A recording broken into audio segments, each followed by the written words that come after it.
This is my 6-wheel drive 80 series Land Cruiser. I just got back from the Christchurch 4-wheel drive. Welcome back, and if you're new here, I took a 1990 Toyota 80 series Land Cruiser, I chopped the back off it, added a second rear chassis to make it 6-wheel drive.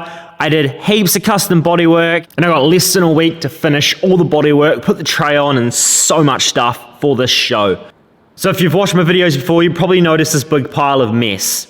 I hated looking at it just as much as you guys, so I rang the scrap metal guy and got him to come pick it up. So this is a majority of things. Part of it is my old Expo cage, half is just left over from customer jobs. Like the back of this patrol from when I did a ute chop. And now that's taken care of, let's get started. So in this video, we're going to be focusing on the right rear door.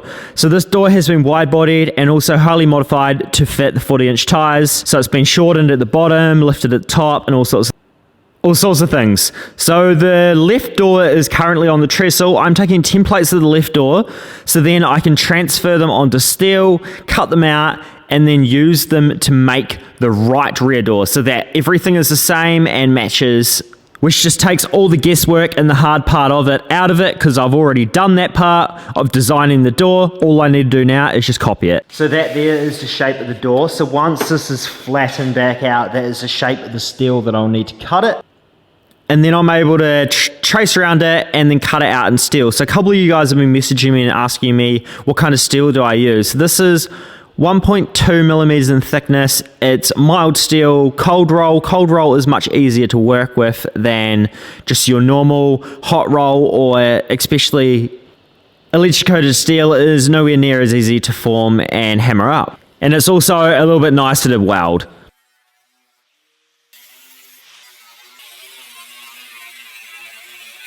So this here fits in there like that. So on this door, it's going to be reversed. So it's going to sit in there like, so I just chopped this piece out here. I'm going to keep hold of it though. And then look at how this one here is going to, so obviously this needs to be altered quite a lot, just like the other side. I think I cut all the way up to there last time. So that's exactly what I did. Once I've done that, I started sort of molding and forming this piece of steel. So just bending it where I need to, bending over my knee. I put a line in there which lines up to a certain point in the door.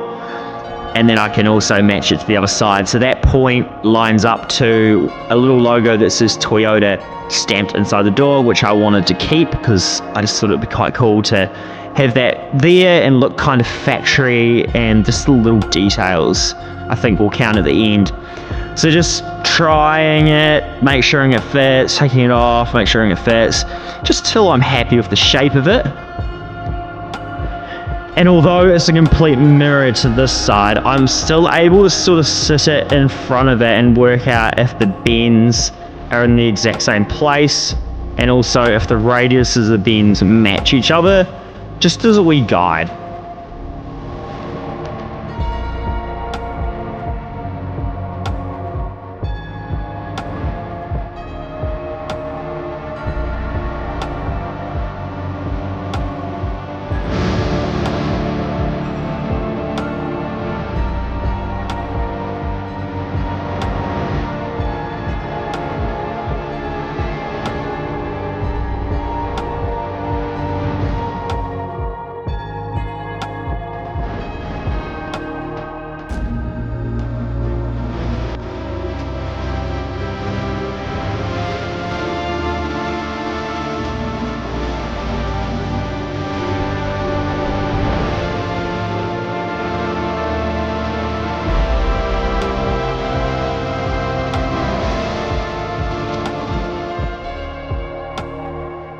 And it's the same process for every piece of this door. So like this piece here, all around the arch and everything like that. So it's the same process again, tracing in cardboard of the shape, and then transferring it onto the steel, and then cutting the steel out, and then fitting the steel to the door. And then just like a jigsaw puzzle, putting all the little pieces I cut out together to assemble this door. So once I sort of pieced everything together and got majority of it done, I actually left it at that and then decided to finish the passenger side. So at this time we were less than a week away from the full drive show, and I thought it was quite important to get at least one side pretty much 90% there apart from paintwork. Because the passenger side still had a lot of work to do, there was a lot of welding to sort of catch up on and do that I hadn't done. Once I was happy with the rear door and I got it all welded up and grind all my welds down, I then moved on to the front guards. So by this time my headlights arrived. If you watched the last video, we were waiting on those. I brought them from overseas. So now I'm able to fit them up, make sure they fit to the guard nicely.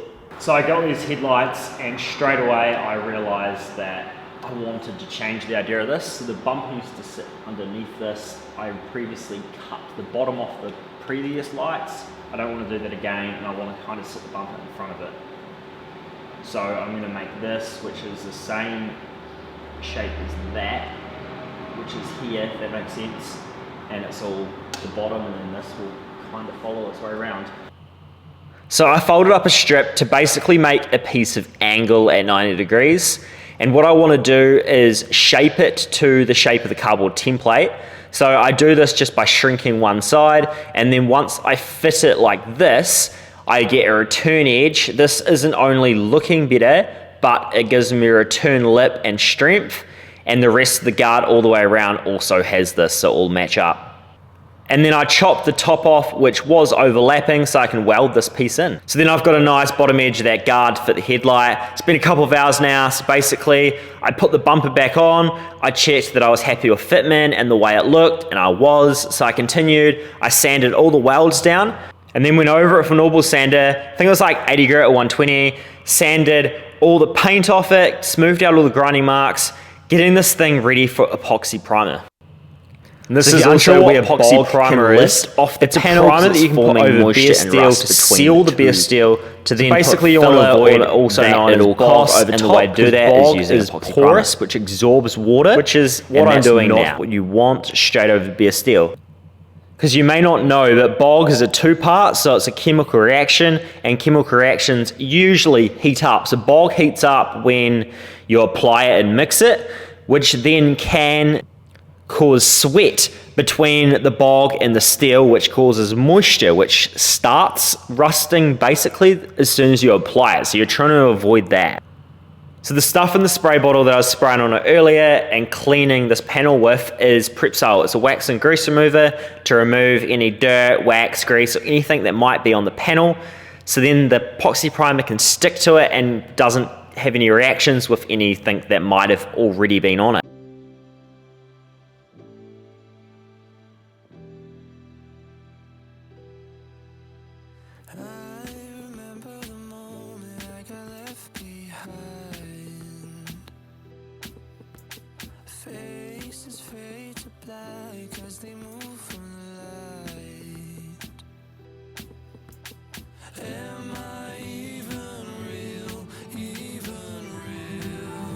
That's going to be it for this video, guys. Next week, it's going to really start taking shape.